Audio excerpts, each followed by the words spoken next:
When I started my role in public life 15 years ago, I knew then that press attention would ultimately focus on both my public duties and my private life, but I was not aware of just how intrusive that attention would become, nor the extent to which it would affect both my public duties and my private life in a manner that's been hard to bear. I don't miss the royal life at all, because it isn't a life.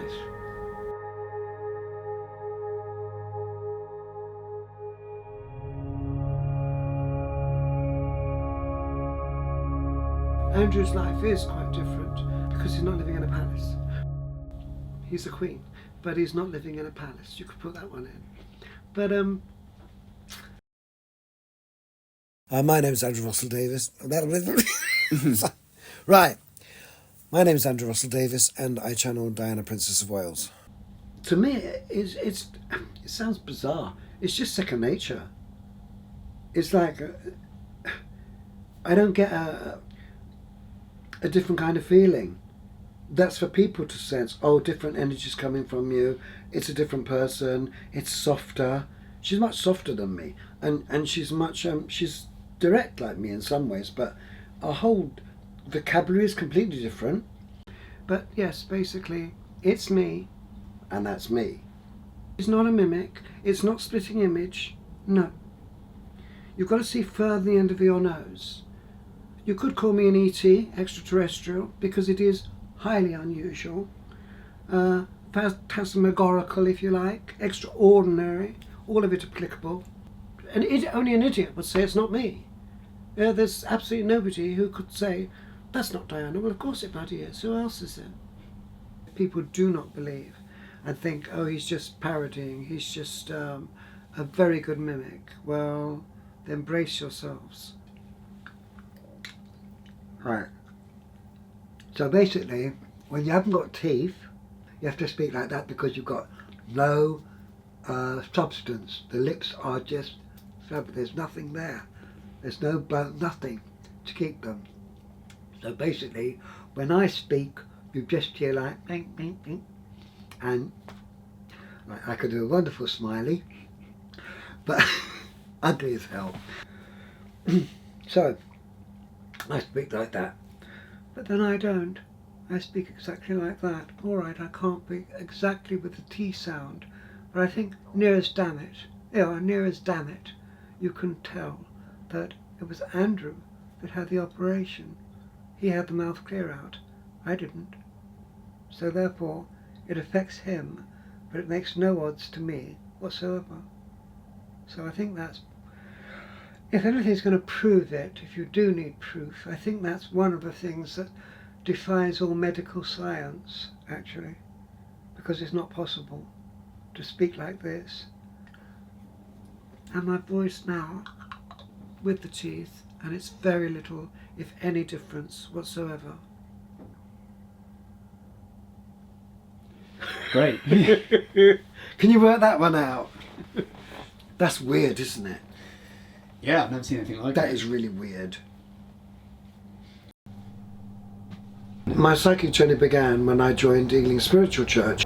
What we had to do was practice with each other how good our psychic ability was. And then someone came and they did a reading for me, and they turned around and they said, it's really odd. They said, because I'm looking at Andrew and I've got bright golden light around him, and it sounds a really odd thing to say, but Jeff, you should be seated where Andrew is, and Andrew should be seated where you are, because actually he's more spiritual than you and much more evolved. Well, of course, you can imagine the head of the circle being told that the new member was more powerful than he was. He didn't like it. So anyway, he didn't say anything, and that was fine. The following week, I turned up for another circle meeting, and at the end of it, he said, Andrew, can I have a word with you, please? And I said, yeah, of course, Jeff. Fully enthusiastic, and he said, I'm going to have to let you go. That's a problem. Going to have to let you go. I don't know what it is, but you've got a very, very dark, dense energy around you, and it's bringing the group down. I went, really? I said, but I love it here. I said, so I'm sorry, but I'm gonna ask you to leave tonight because you are bringing the group down with your negative, even if you're not aware of it, very, very powerfully negative energy. Well, what could I say? I was like the newbie. I mean, I was like, okay. So deflated, I sort of went, okay, fair enough. And I had no choice. Well, about 2 weeks later, I got a call from one of the people in the circle. She rang me up and she said, have you heard what happened to Jeff? I said, no. I said, because I don't belong to the circle anymore. She said, he's not in charge of the circle anymore. The circle's closed. I said, why? What happened? She said, he's been in the Ealing Gazette. I said, really? Yeah. He was a practicing warlock for the last 25 years. I said, a warlock? She said, High priest of Black Mass. I went, oh my God, the devil worship. I went, oh boy, so that's why he had to get me out of the circle, because I'd already been told a couple of weeks before that I had the gold light and I should be seated where he was. So in other words, I was the light in the darkness, because you were all, she said, yeah, we were all with a warlock and we didn't realise it. And nor did you, but your guide or whoever is with you, Andrew, did. And they let him know it by saying that you had the gold light around you. That was his cue to get you out, because you could have exposed him. You didn't have to. 2 weeks later, he was exposed. So I was like, whoa, that was lucky that I was out of there. I was still interested, but I didn't belong to a church anymore. I was put off that. But I just used to use my gift then and help people as best as I could. And then in 1997, the Diana thing came through. I like that one because it's natural. She's not got all the pearl tiaras and that is Diana. That's just what she was like. Very natural. No airs and graces. She did have grace, but she was just natural. And I love this one as well for the simple reason. I mean, that's elegant. I think that's really elegant of her. But there's no way that she wanted to die. Look at her there. That is the month before she died. She was happy. She was really, really happy and coming into her own.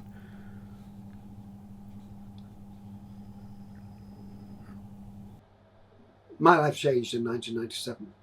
I first channeled Diana in Gran Canaria. I was a masseur there, not giving extras. I was a serious masseur. Plus the fact I was spiritual, so people used to say to me, I looked up at you and you were massaging me and you had a blue light around you. Well, obviously that's healing. That night it finished. There were no clients and I said to them, can I leave early because there's nobody and I'm just tired now tonight and there's no clients. Yeah, Andy, if you want to go, you can go. So I left early that night for some reason. I remember France is 1 hour ahead of Great Britain. So I must have left about 11 o'clock, which would be 12 o'clock in Paris. So when I left the sauna that night, the event was happening in Paris. I went straight into the bedroom, changed into a black t-shirt, long black trousers, black shoes, black socks, totally a bit like this really, without the gold. Black, complete black. That night I went out and we did my massaging, then I went to the club in the night, and all the English people that didn't normally come near me because I was speaking Spanish and I didn't mix with English people. I spoke Spanish todos los días. Why speak English? I was living in South America, living in Gran Canaria. So I didn't need to speak English. I wasn't mixing with the tourists. I was mixing with the Canarians. Anyway, that night I went to the club. Well, you're English, aren't you? Yes. Oh, Diana. Oh, Diana. Calling me Diana. not realising, now I realise, they were going, not, oh, isn't it sad about Diana, or, oh, what's your name? Oh, you're Andy, oh, God, it's so sad about Diana. No. Oh, Diana, oh, Diana, oh, Diana. I had wet down my t-shirt. I was like, that happened for the whole week. And I still didn't realise, still hadn't cottoned on then, because I didn't know. And the next day I was going to give a reading to Frank. Frank was ready for my reading. And it started. And he said, that's not you, meaning, that's not you. And I went, no, it isn't. I said, excuse me. I said, who is this? I just said hello. It was literally as blunt as that. Hello. And then he said, who's that? It's Diana. And he said, Diana. And then, as I said, everyone was like, Diana. Like, we watched your funeral yesterday on television. Yes, you did, yeah. And now I'm here. So he said, Diana, Princess Diana. Yes, Frank, Princess Diana. Just call me Diana. Just, okay, Diana, I need to ask something. Please, Diana. Where's my mother? What's my mother doing? It's your mother. She's in her rose garden at the moment, pruning her roses. She's very, very fussy about that. Roasted. I said, oh my God, what have I said wrong now? No, Diana, my mother, she always wanted a rose garden, Diana. She always wanted a rose garden. She lived in Las Palmas, the capital. She only had a window box and she had a little rose in. That's the biggest she got. She always dreamed of a rose garden. You just told me she's pruning her roses. She's got the rose garden, Diana. Thank you so much. My mother's got the rose garden. He was over the moon. That told him all he needed to know, that it was real. Because I wouldn't have known about his mother living in Las Palmas, because she died, obviously, with a window box. So, anyway, then I went back on that started that ball rolling. How did I feel? I think I just accepted it. I just accepted, oh right, okay, fair enough. It was just natural. Just go on with it. Just go on with it. Totally. And it's just gone from strength to strength in that way. So I wasn't allowed a childhood as such. Was it a happy childhood? No. Not at all, no. No, I've got nothing much to say about my family. Like, my parents are dead and I don't miss them. That sounds cruel, but if you had the upbringing I had, you do not get close to them. You can't. It'd be false. I left school at 16 and I went straight into retail because that was the jobs that were open. So I went to work for Russell & Bromley, well, Lillian Skinner first, Saxone, and then I moved to Russell & Bromley. And I worked at the Savoy Hotel because I was ditto fascinated by celebrities. And my mother said, Andrew, if you really want to see the celebrities, they're just like you and me with a lot more money, a lot more clout, but go and work in a London hotel and see for yourself. So I did.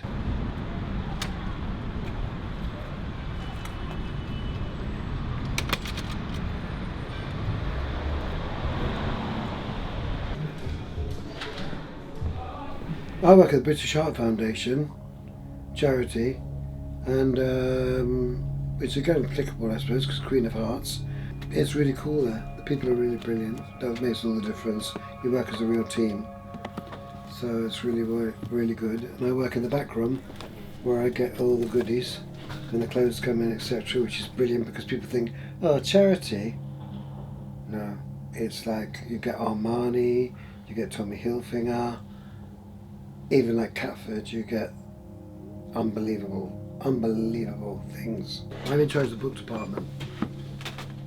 Make sure that they're current, the books, make sure that they're in good condition, the ones that are displayed, I won't have any rubbish on the shop floor, make sure they're not signed or they're not defaced, and the fiction ones are all in alphabetical order, which customers say is absolutely brilliant.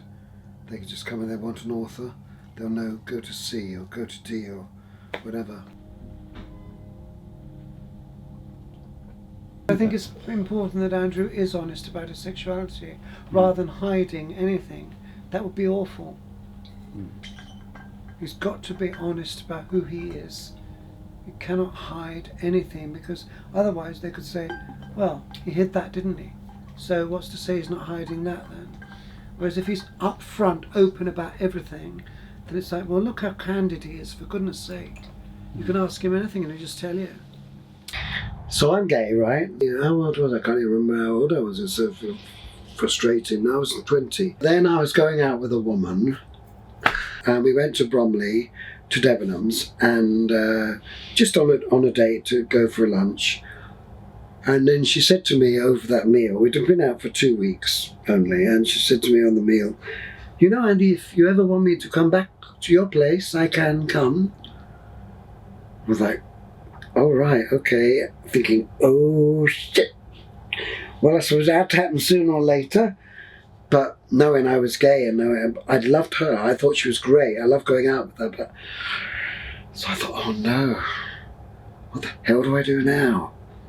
So I said, yeah, okay then. So what about tonight? She said, oh my God. So I went back to where I lived with her in Blackheath, and it was like more or less a gay house. So I knocked on one of my friend's doors downstairs.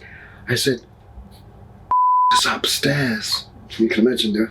Kel, surprise, dear. So I said, I don't know what to do, Paul. What do I do? It's gone too far now. So he's like, ask her to marry you, dear. You've only been going 2 weeks. Ask her to marry you. She'll run a mile. Okay.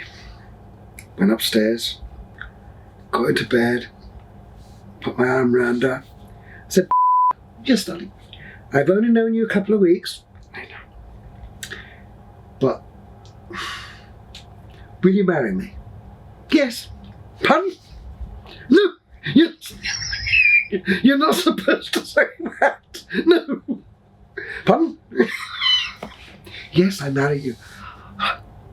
No, this isn't happening.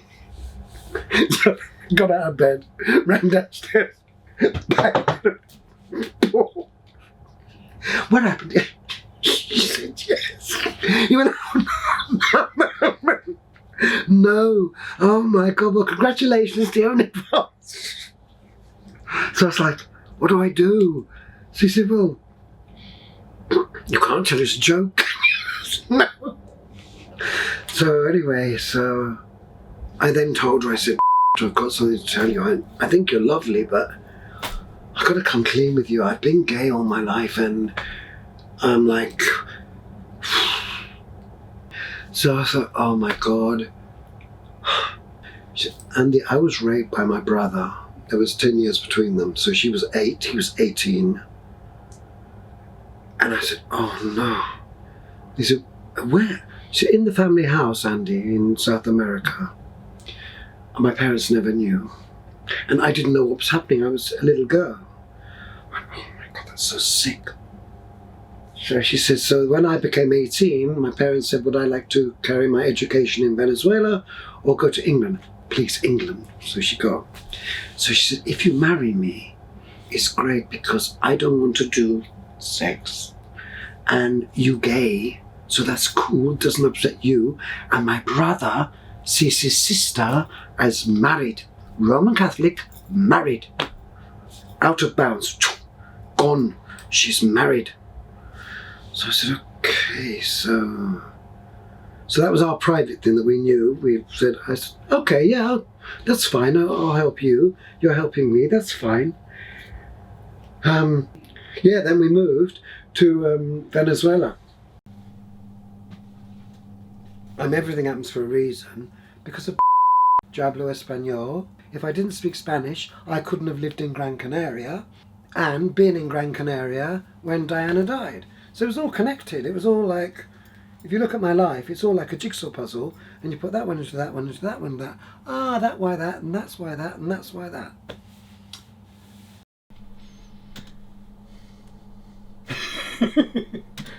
No! Yeah, she does want it. Come on, Diana. What's happened here? I never turn it off. I always put it on sleep because otherwise you're in forever. There we are. I've just turned to that, haven't I? You just saw me without even trying. Now that just, literally you saw that, what I said about synchronicity. I didn't even push for that. That came up. And in fact, nothing else has come up. Can you see that? Where's the website gone? Nothing else has come up. Diana just put that up. I didn't. You witnessed that yourself. I had nothing to do with that. But there's the message, and there's Diana staring right at you. She's written, in advance of it, I'm advising people I will not be covering the inauguration, but this for others to do. Trump's electoral legitimacy is not questioned, but his ethical and moral qualifications for the position, ? I appreciate and I do accept everyone's views and opinions will differ.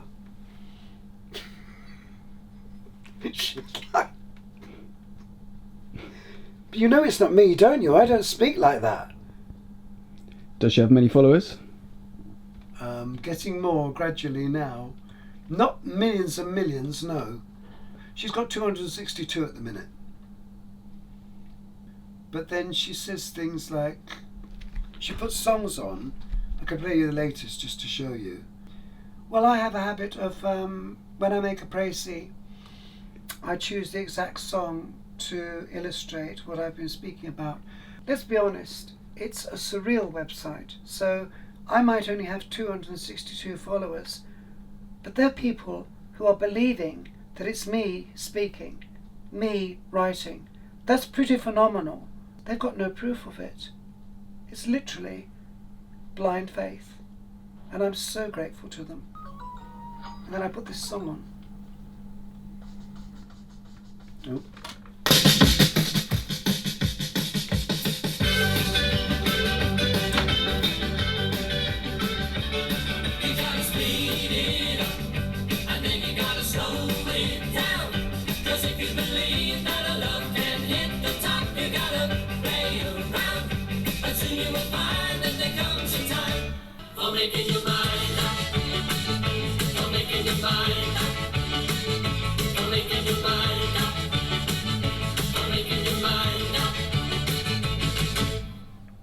See how clever she is. Just the perfect song. She's saying, make your mind up, but you'll still do it anyway. You're going to make your mind up. You're going to decide it's me. She's already telling them, and that's the kind of thing she does. Wait a minute. Everything happens for a reason, and definitely channeling Diana has answered a lot of questions about why this happened in my life. I've had 2 DVTs, deep vein thrombosis, and 8 recurrent. So most people die of 1. So I've had 2. And people are amazed. I'm not in a wheelchair, not got a walking stick, etc. I've had multiple pulmonary embolism. I've had bypass of the bile duct, stomach surgery. So yeah, I've been through the mill, health-wise, but come out the other side. So far so good. And Well, it'd be useless if you died, wouldn't it, really? I mean, men have let me down all through my life. I don't want Andrew to join them. But I'm not bothered about dying, because I know that there's an afterlife. So I'm not bothered, and I've always been a fatalist anyway. So I'm not worried about that. But I just know that I'm not going to. In fact, I've been suicidal. I've tried it 3 times, and each time I've survived. Last time was 1996, I think it was. So I haven't tried since then, because I thought 3rd time lucky and it wasn't. So I gave up. But everything that's happened to me, like suicide attempts, the illnesses, the survivals of so many things, has all been to get me to where I am and who I am now. 100%. And I say to people, do you think I could die tonight? And they're like, no, Andrew, you're going to wake up tomorrow morning. So we have a laugh about it, because they know that I'd love to go. But they said, you can't, because what's Diana going to do if you get up there? She'll be bloody annoyed. You'll be like, what the hell are you doing here? You're supposed to be down there helping me, not up here helping me. You're no help at all. You're a hindrance and a liability. So I won't be very happy if you came up here, no. Not now. Yeah, I'm 100% protected. Friends have said you must be the most protected man in the universe right now, because there's no way that something can happen to you. Because it'd be a complete waste of fun, waste of time of everything happening if you're going to bump off. No. Would I prefer to live here or go? Go. For the simple fact, what have I got here? No, there's no partner, there's no family. There's just me on my own. Unless the work takes off, then yeah, of course. The last thing I want to do is go, and that's when you'll go. Because that'll be it. You'll be like, there we are, one hit wonder, done. Bye bye. No, but I want to stay. Well, you can't.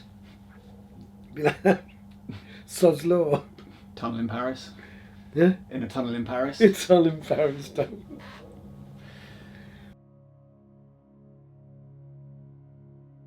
I've not been to any of the royal places, not been to the exhibition of her dresses in KP, not been to KP ever, even when she was alive. I've never been. Spirits told me that I wasn't allowed to go anywhere where Diana was affiliated with. The timing was wrong. Yeah, the timing was completely wrong for it, because I'm bound to feel things. If I go to those places channeling Diana, it's going to be bang, bang, bang. I'm sure of it. Butting in again. If I go there and I'm walking around the grounds, I think, where's that rose bush that was there? Or that's different. Oh, Diana, that weed, that became a weed, it died about 4 years ago. Oh God, how sad. Again, how did Andrew know about the weed that died 4 years ago that I remembered when it was alive? So that's the reason Andrew's not been allowed anywhere. No doubt, because it is the right time. You can bet your life maybe Catherine will walk around, or William, and Andrew won't be able to stop himself because it'll be me. So if you've got William walking down there, even with security, he'll go, William, William, Mummy, William. It'll be like that. If I saw my son, William, William, or Harry, Harry, and they'll know immediately, be like, I haven't heard that voice for it. What? That's what it'll be like. Bingo. Harry's on board. He couldn't not be. Once I get those people or significant people involved, sky's the limit. Obviously there's going to be a lot of money made. That's the first thing. This will make a bucket load of money. Brilliant for the charities. If I was seen to pocket it all, they'd say, that's great, isn't it? The voice channel for Diana. He lives the life of blooming Riley. Have you seen that? Unbelievable. What a bastard. Taking her. And so I've said to people, I said, look, I'm a guy on my own, for one, no partner. So why do I need a big house? There's only me. Why do I need a car for garage for 5 cars when I can't drive one? Haven't passed my test, and no intention of taking it. Why do I need all these things? Why do I need an indoor-outdoor swimming pool when I can't swim? So I said all I need is an apartment.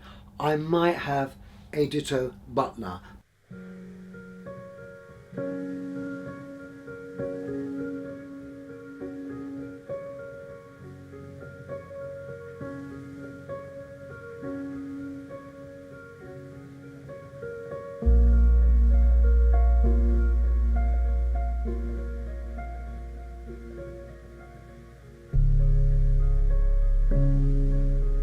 I haven't been to Central London since 2002. I've never been to KP, ever.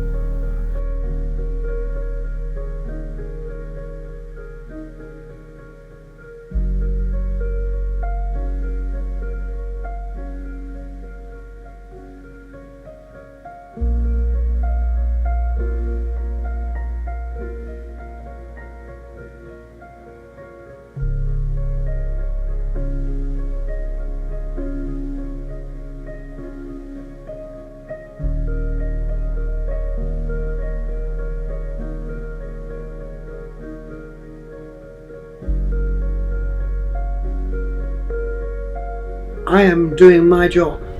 This is the job that I've been set to do. I'm here to bring light into the world.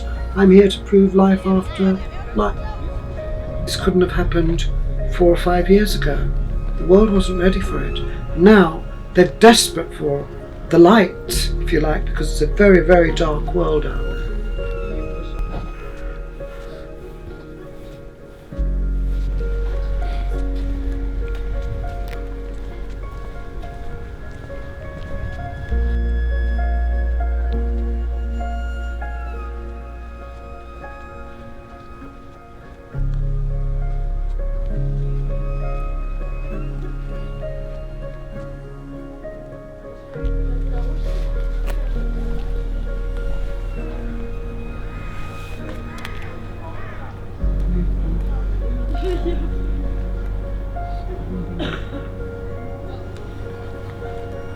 That there was home.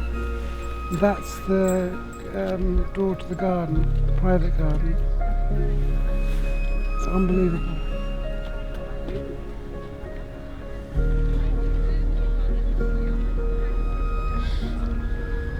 Apartment 9A. Unbelievable. It's quite incredible.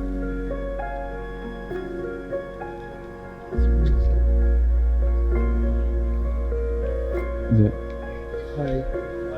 Secure area regarding the filming. I'm going to show you something now. It's me.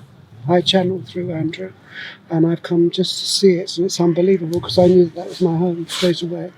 I recognised it immediately, and that's the gate to the garden, private garden.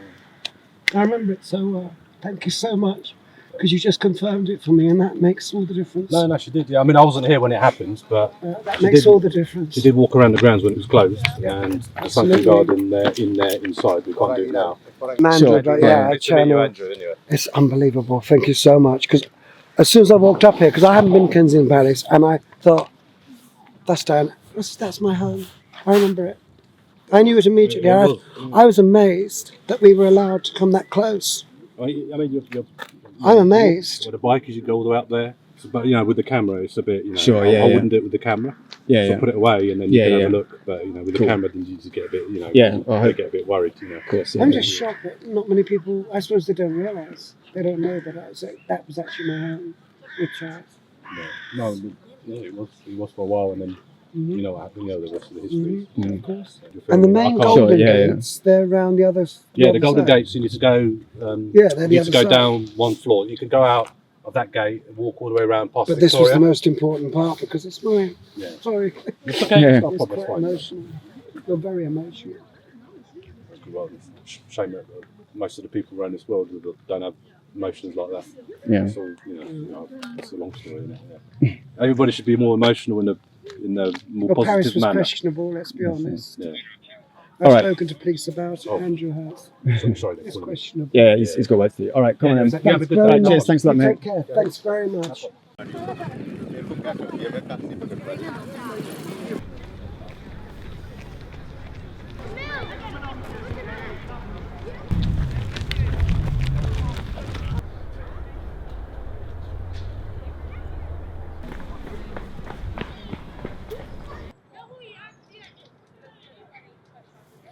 But he knew it was me immediately. Did you know that? What happened? Well, didn't you hear it all? Sorry, I'm getting annoyed because you. Did you hear it all? What he said? Yeah, yeah. Because I came through. You heard me come straight through, and he didn't. He didn't bat an eyelid, did he? No. He didn't go, really? He didn't, did he? He recognised immediately. It was me. That's the miracle. Because now you're hearing it. For security to not question it, that says a lot. He didn't look shocked. He didn't look surprised. And then he talked about how I used to walk around the gardens. So he obviously knew who he was talking to. He wasn't talking to Andrew. It's amazing. I am shocked. Because he'll go back in there. I'm sure he'll say something like, no, they weren't YouTube, but that guy channels Diana, and take my word for it, because she spoke to me and it's her. We don't know, because we're not in there as flies on the wall, but Fred, to be honest with you, this has shocked me, because this was my personal home. This was where I entertained. This was where the boys and Charles and I lived. It was our family home. And we've been able to go right through the front door. I never imagined that that would happen. I thought it would all be like it used to be when I lived there, sealed off. You couldn't just walk up to it. Otherwise everyone would have been there. But you see, no tourists are going there. Do you notice that? Because they don't know the significance of it. Deliberately not. That's unbelievable. Wow. Thank you, Diana, for that. That's made me emotional. You led me straight to your front door. Someone who'd never been to KP before, and the tourists aren't going there because it was your personal home. So thank you for taking me straight to it. Straight to it. Unbelievable.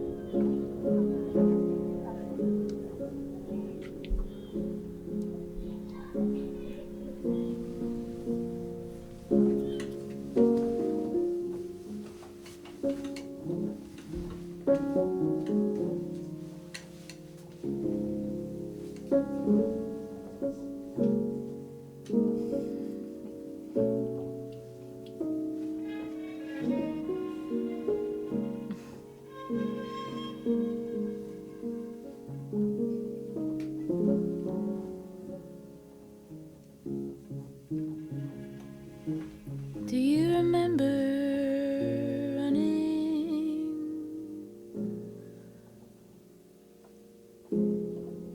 The purity of the air around, braiding willow branches into a crown. That love is all I